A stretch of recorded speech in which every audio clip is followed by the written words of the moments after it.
Il est 8h10, soyez les bienvenus sur RCF et Radio Notre-Dame si vous venez de nous rejoindre. Dans 20 minutes, le journal de Radio Vatican. Mais avant cela, j'accueille l'invité de la matinale, Sadek Beloussif. Bonjour. Bonjour. Merci d'avoir accepté de répondre à nos questions. Vous êtes membre du FORIF, le Forum de l'Islam de France, professeur de médecine, chef de service d'anesthésie-réanimation à l'hôpital Avicenne à Bobigny, président de l'association L'Islam au XXIe siècle. Le Ramadan va commencer samedi pour les musulmans. C'est un mois de prière et de jeûne. Il y a toujours un doute sur la date du début du Ramadan, qui commence donc samedi. Pourquoi ? Comment est fixée la date du début du Ramadan ? La date, elle est fixée en responsabilité, vous savez, parce que finalement, il y a deux grandes écoles. La première, c'est avec le calcul astronomique. On connaît exactement les mouvements et l'apparition de la Lune 450 ans à l'avance. Donc ça, c'est la partie astronomique. Et puis aussi, il y a l'observation humble du groupe familial ou du village qui va voir est-ce que le premier croissant de lune apparaît ou pas. Et donc je trouve que en France, on a une sorte d'association des deux, c'est-à-dire que le calcul astronomique va nous dire tiens, c'est peut-être jeudi soir ou vendredi soir ou samedi soir, et le fait d'aller ensemble pour voir ce premier croissant, ça engage sa propre responsabilité. Est-ce à dire que la date du début du Ramadan n'est pas la même selon qu'on se trouve là en France ou ailleurs dans le monde ? Absolument, parce qu'il y a une sorte de déclinaison de l'Est à l'Ouest, et parfois ça peut même être une question politique. Une question politique. Alors justement, le mois de prière du Ramadan est important, particulièrement cette année dans un contexte tendu sur le plan géopolitique. La guerre au Moyen-Orient, les tensions avec l'Algérie, les questions sur l'islam de France aussi. Comment vous abordez ce temps d'introspection spirituelle dans ce contexte ?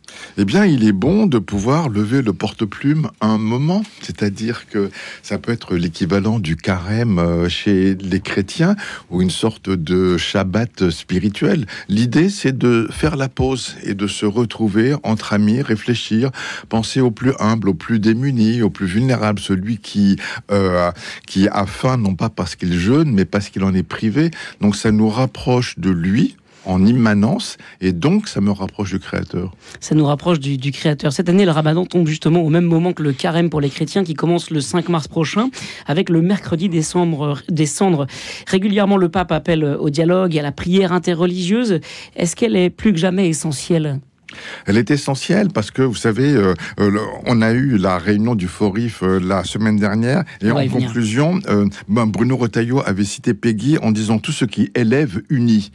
Tout ce qui élève unit. On peut aussi renverser la phrase, tout ce qui unit élève. Le fait d'être en fraternité avec les frères chrétiens, effectivement, ce mois-ci, on va avoir de belles rencontres en perspective. Est-ce qu'il y a des moments de prière qui sont prévus ensemble ? Régulièrement, des chrétiens viennent participer à la rupture du jeûne avec des musulmans viennent participer à des prières interreligieuses pendant le carême. Est-ce que ça va se vérifier cette année encore ? Tout à fait, c'est ce que nous faisons de manière quasi systématique à la Grande Mosquée de Paris. Il y a des iftars, il y a des ruptures de jeûne avec les autres religions, bien sûr. Il y a aussi un groupe qui m'est cher, qui est le GAIC, le groupe d'amitié islamo-chrétien, où classiquement on se réunit effectivement à partager le pain, pas le vin, mais à partager le pain et en fait partager la foi. On n'est pas dans de l'œcuménisme béné ou béat, on est plutôt dans comment est-ce que je pense ce que je pense, comment est-ce que tu penses ce que tu penses, et comment est-ce que qu'est-ce que ta foi m'apprend sur ma foi. Mais quels sont les fruits de cela ? Si chacun vient avec sa foi sans désir de se convertir, et c'est bien légitime, quelle que soit la foi, quelle que soit sa religion, qu'est-ce que ça produit ? Qu'est-ce que ça génère d'intelligent, de positif pour notre société ? Et ça la foi de chacun aussi. Ce que ça produit, c'est de la fraternité, parce que si nous sommes frères, c'est que nous avons le même Père. Ou parce que nous avons le même Père, nous sommes frères. Il y a un verset du Coran fameux qui disait « Si Dieu avait voulu, il aurait fait de vous une communauté unique, mais il voulait vous éprouver en ses bienfaits. Un jour, vous aurez la connaissance... » Enfin, il a fait ça, donc ça veut dire que, un, il y a une diversité qui est voulue, et que deux, il faut aller à la connaissance et à la recherche de l'autre. Finalement, c'est une forme de déclinaison de Babel. Eh bien, très bien, on vivra cela évidemment pendant le Ramadan et le Carême cette année qui coïncide en termes de calendrier. Sur l'islam de France, Sadek Beloussif, le FORIF, le Forum de l'islam de France, la nouvelle instance de dialogue entre l'État et le culte musulman, a donc été reçue la semaine dernière, place Beauvau, par le ministre de l'Intérieur pour une session de travail. Où en est la relation entre l'État et les musulmans de France? C'est quand même plus de 3 millions de personnes. Comment sont les relations entre votre religion et l'État français? Les relations, elles sont fluide, on a envie de dire, parce qu'il n'y en a pas, ou alors il y en a de manière apaisée. Il n'y en a pas au sens où, depuis la loi 1905 sur la laïcité, qui est en fait une loi de séparation, qui est une loi de protection, ça veut dire que la République, l'État protège la foi, tant que la foi ne veut pas dicter sa loi, pour reprendre le mot d'Aristide Briand. En fait, le ministre de l'Intérieur et des Cultes, on est dans une dimension de protection, parce que la société n'est pas neutre, bien sûr, comme l'avait rappelé le président de la République, mais l'État, la République, doit être neutre. C'est-à-dire que moi, je suis médecin hospitalier, je ne peux pas montrer quelconque, là vous m'avez présenté comme médecin musulman, à l'hôpital, je ne peux pas montrer un quelconque stigmate religieux, parce que j'ai une obligation de neutralité par rapport aux patients que je reçois, comme un policier ou un enseignant et autres, pour pas qu'ils puissent imaginer qu'il y a du favoritisme. Donc en fait, la laïcité bien comprise, c'est ça. La laïcité, ça ne veut pas dire que la République est contre les religions, bien au contraire. Ça veut dire qu'elle les protège. Est-ce que, en ce qui concerne l'islam de France, c'est une religion qui souffre malgré tout des relations avec les pays d'où sont originaires justement les croyants de l'islam? Je pense à l'Algérie en particulier, avec actuellement de véritables tensions, et en particulier aussi au sujet de la formation des imams qui sont originaires d'Algérie. Il y a aussi cette histoire actuellement justement de visa pour permettre aux imams de venir en France pendant la période du Ramadan. Est-ce que l'islam souffre de cela en France ? J'ai envie de dire non, et de moins en moins, et c'est pas de la langue de bois. Moi, je suis pas un homme politique, je suis pas un diplomate, je suis un citoyen, et un citoyen engagé, point.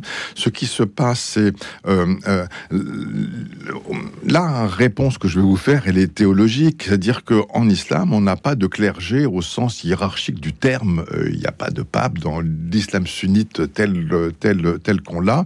L'imam, ça n'est pas un évêque ou un archevêque, c'est un primum inter pares, c'est quelqu'un qui est reconnu par le village comme lettré en religion, et c'est lui qui va diriger la prière. Celui qui dirige la prière, c'est celui qui est reconnu par ses pairs, PAIRS, comme étant le plus lettré. Donc, comment organiser une religion qui n'a pas de clergé? Je pourrais vous dire que... Et il faut le faire. Est-ce qu'il faut organiser la religion pour qu'elle soit adaptée à notre culture, à notre société telle qu'elle existe en France?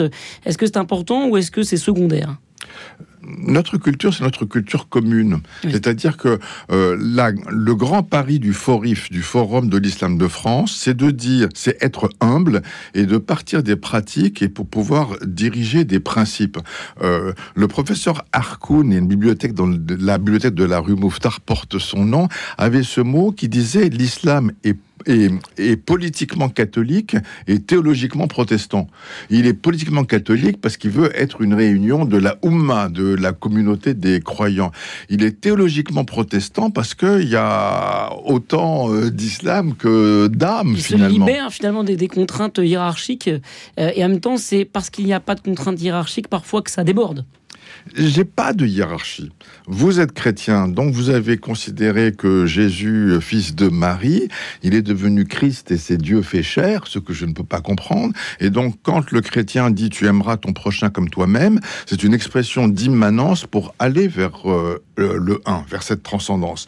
L'islam a une volonté d'unicité. Je ne vais pas vous refaire le coup du concile de Nicée avec la Trinité et autres. L'islam a une logique de transcendance absolue, mais aller vers le Créateur simplement comme ça, c'est insuffisant. Je vais vers le un pour aller vers l'autre. Donc finalement, nous avons deux voies, pas différentes, mais distinctes pour un même but. Le chrétien a l'immanence pour aller à la transcendance. Le musulman tape la transcendance pour aller à l'immanence. Et donc, dans le Forum de l'Islam de France, c'est de dire comment ça se passe en pratique sur le terrain, quelles sont les personnes qui ont pu démontrer ou qui ont pu montrer leur intérêt à faire telle ou telle chose, comment elles s'organisent pour pouvoir avoir au mieux un dialogue cultuel avec les pouvoirs publics. Pour guider aussi l'organisation de l'islam en France. Alors Bruno Retailleau, la semaine dernière, devant le Forif, a insisté sur la lutte contre l'islamisme.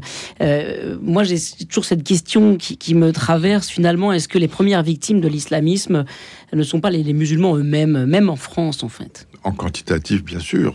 Il y a beaucoup plus de musulmans qui ont été tués par des désordres islamistes que d'autres religions. Mais vous savez, chaque religion toutes les religions ont toutes eu leur part sombre. Toutes. Et ce qui est commun aux religions et même aux non-religieux, c'est la dimension de spiritualité. Donc je crois que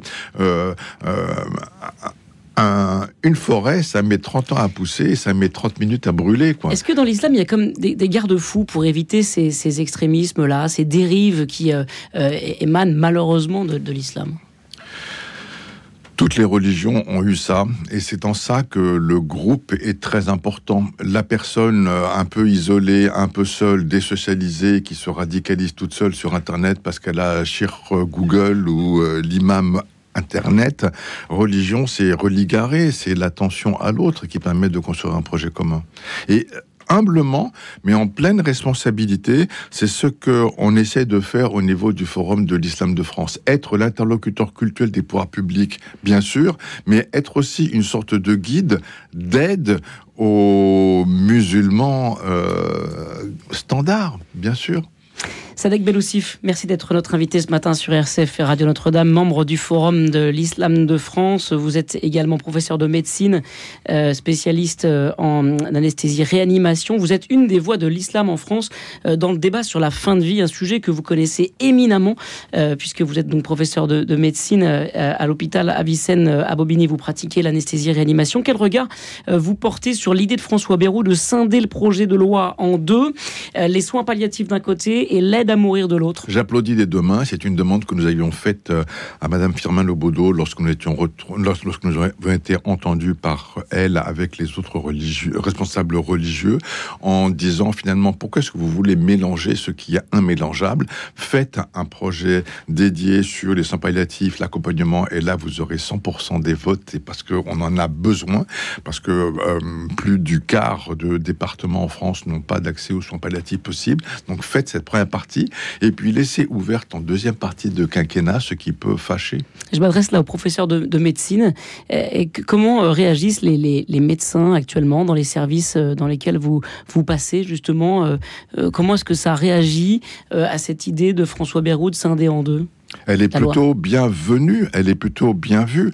Maintenant, si on fait de la politique, si je suis militant pro-euthanasiste primaire, ça va me révulser parce que j'avais l'imagination que, je pouvais cranter quelque chose. Nous avons en France une loi Claes-Leonetti avec la sédation profonde continue maintenue jusqu'au décès, dans les rares cas de douleur et de souffrance intolérables. Et dans ces rares cas, à mon sens, la sédation apporte toutes les solution, parce qu'elle va permettre de dire, eh bien, si jamais tu souffres le martyre et que ça devient insupportable, à ce moment-là, je vais t'endormir pour que tu ne souffres pas. Et donc, c'est une loi qui va laisser mourir. C'est très différent qu'une euthanasie qui fait mourir. C'est très, très différent. Est-ce que l'islam de France parle d'une seule voix sur ce sujet? Vous êtes la voix de l'islam de France sur ces questions de fin de vie. Est-ce qu'il y a un dialogue au sein même de la religion musulmane? Nous avons un dialogue, effectivement. Il y a eu, je ne vais pas vous répondre comme ça, je vais répondre à l'échelon européen. Il y a eu une grande enquête pour savoir est-ce que la religion influence la prise en charge des patients agonisants, notamment sur la réanimation. Et on se rend compte que la religion du docteur a une influence. Quand on voit à l'échelon européen et qu'on voit les docteurs qui se déclarent catholiques, musulmans, protestants, juifs ou athées ou agnostiques, eh bien, on voit que il y a quelques différences assez significatives sur la façon de laisser mourir ou pas. et avec les autres religions. Vous êtes allé régulièrement à l'Assemblée nationale, au Sénat, pour être auditionné par les parlementaires sur cette loi sur la fin de vie. On a senti à la fois les religions unies contre la loi fin de vie et contre l'aide active à mourir. Est-ce que là aussi vous parlez d'une seule voix, ou est-ce qu'il y a des distinctions, des considérations théologiques qui vous font aborder la question différemment? Il y a pu y avoir certaines nuances mises, par exemple, du côté protestant. Mais en fait, on se retrouve tous philosophiquement pour dire qu'il y a une différence entre une loi créance et une loi liberté. Si je prends un exemple qui n'a absolument rien à voir, en France, on a légalisé le mariage pour tous. C'est une possibilité, ça n'est pas pour autant une obligation. Le problème avec cette loi sur la fin de vie, c'est que si on met dans la tête du docteur et du soignant qu'il est là pour soigner les patients, mais qui peut aussi les tuer à leur demande, ça n'est pas qu'une loi liberté pour les quelques-uns qui demandent, ça peut être une répercussion sociale et sociétale terrible pour tous les autres. Et ça me fait peur. À ce titre-là, vous vous sentez contraint, coincé, vous, comme médecin?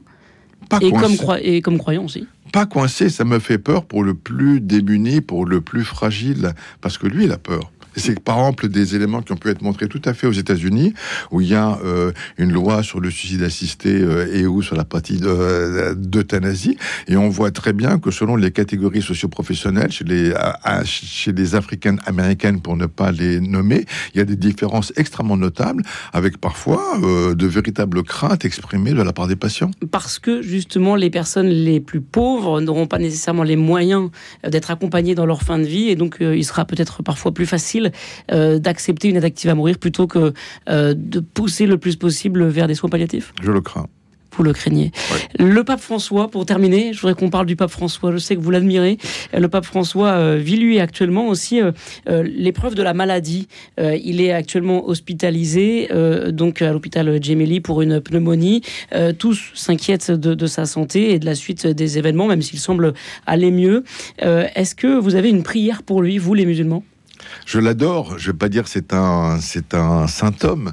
Vous savez, en islam, on ne va pas prier pour avoir le bac ou pour un autre, mais on va penser très très fort à lui. Je l'aime particulièrement parce que c'est un homme de dialogue et aussi de combat. C'est lui qui est en février 2019 est allé au Caire rencontrer le grand imam El Azhar pour promouvoir la fraternité et donc la paix, avec une déclinaison politique directe, parce qu'à la suite de ça, l'Assemblée générale de l'ONU a déclaré tous les ans le 4 février comme journée mondiale de la fraternité.